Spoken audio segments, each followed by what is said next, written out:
Hoy nos sumergimos en un abismo que la mayoría preferiría no mirar: el canibalismo. Pero no estamos aquí para satisfacer el morbo, sino para comprender las profundas raíces evolutivas y culturales de esta práctica, para entender por qué, en las circunstancias más extremas, nuestros ancestros, e incluso algunos de nuestros contemporáneos, se vieron abocados a ella. Imaginen un pasado tan remoto que las civilizaciones que conocemos son apenas un parpadeo en la línea del tiempo. Nos remontamos no a la Edad Media, ni siquiera a la Roma antigua.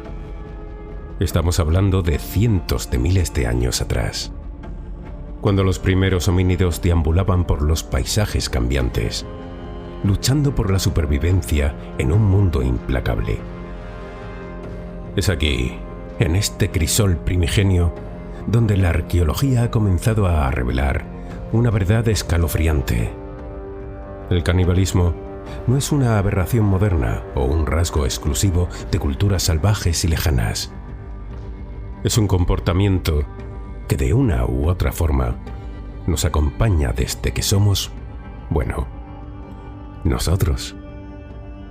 En yacimientos como la Gran Dolina, en la famosa Sierra de Atapuerca, en España, los restos fósiles de nuestros ancestros, los Homo antecesor, datados casi 1 millón de años, nos cuentan una historia sombría. Sus huesos, encontrados junto a los de animales consumidos, presentan las mismas marcas de corte, percusión y descarnado. Esto sugiere que la carne fue retirada de los huesos de sus propios congéneres con herramientas líticas, al igual que lo hacían con una gacela o un ciervo.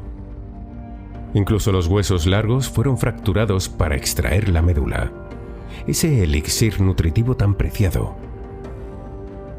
¿Fue una necesidad desesperada en tiempos de escasez extrema? ¿O acaso ya existía algún tipo de significado ritual? El debate sigue abierto, pero la evidencia es irrefutable. La antropofagia estaba presente en los cimientos mismos de nuestra estirpe. Y no se detiene ahí. Los robustos neandertales, nuestros primos evolutivos, que dominaron Europa durante cientos de miles de años, también dejaron huellas similares. En cuevas como Krapina en Croacia o en Sidrón en Asturias, España, los huesos neandertales, con antigüedades que superan los 40.000 años, exhiben patrones de fractura y marcas de herramientas que indican un procesamiento de la carne indistinguible del de los animales. Algunos incluso muestran signos de haber sido cocinados. Este no era un acto aislado, sino una práctica recurrente en diferentes poblaciones neandertales, lo que sugiere una adaptación o una costumbre profundamente arraigada. Pero lo verdaderamente inquietante, lo que nos conecta de una manera biológica y escalofriante con estos ancestros lejanos, no son solo los huesos antiguos. Es una pista grabada en nuestro propio ADN. En 2003, un estudio seminal publicado en la prestigiosa revista Science reveló un hallazgo sorprendente. Una parte de nuestro genoma, una región específica que codifica una proteína llamada prión, ha desarrollado una resistencia genética única. Esta resistencia confiere protección contra las enfermedades priónicas, un grupo de trastornos neurodegenerativos fatales que incluyen la enfermedad de las vacas locas o la enfermedad de Creutzfeldt-Jakob en humanos. La conexión con el canibalismo se hizo ineludible gracias a una enfermedad en particular, el Kuru. El Kuru es una enfermedad neurológica devastadora que afectó de manera epidémica al pueblo Fore de Papúa Nueva Guinea a mediados del siglo XX. Los síntomas eran terribles: temblores incontrolables, pérdida de coordinación, demencia y finalmente la muerte. La investigación etnográfica y médica reveló la causa: El kuru se propagaba a través de la ingestión del tejido cerebral de parientes fallecidos, como parte de sus complejos rituales funerarios.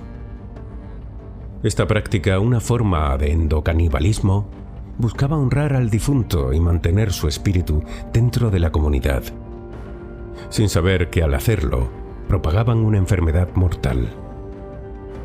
La hipótesis entonces es asombrosa.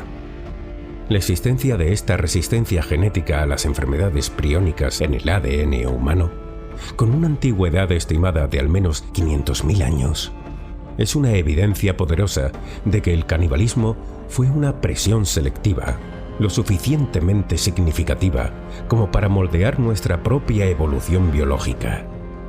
Es decir, no fue una práctica esporádica e insignificante, sino algo lo suficientemente común en nuestros antepasados como para que la naturaleza favoreciera a aquellos individuos que, gracias a una mutación genética, podían resistir mejor las enfermedades transmitidas por la ingestión del tejido humano.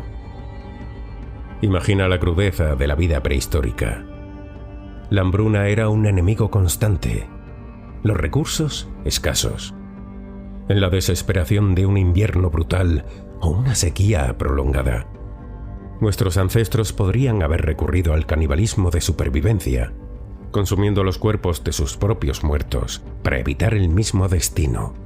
O quizás, como sugieren otros, ya desde tiempos inmemoriales, existían rituales en los que el consumo del enemigo o el propio difunto tenían un profundo significado simbólico. Fuera cual fuera la motivación original, con la ingesta del tejido humano, especialmente cerebros, llegó el riesgo de contraer estas devastadoras enfermedades priónicas. Aquellos con la mutación de resistencia sobrevivieron en mayor número, transmitiendo ese rasgo a las siguientes generaciones y forjando así la defensa en nuestro código genético. Este rasgo genético y arqueológico nos obliga a confrontar una verdad incómoda. El canibalismo, en sus diferentes formas, ha sido una constante en la historia de nuestra especie, no solo como una práctica de último recurso en la inanición extrema, sino también como parte de complejos sistemas culturales y religiosos. No es un signo de salvajismo inherente a ciertas culturas, sino un fenómeno multifacético que ha respondido a las presiones más profundas de la supervivencia y la cosmovisión humana.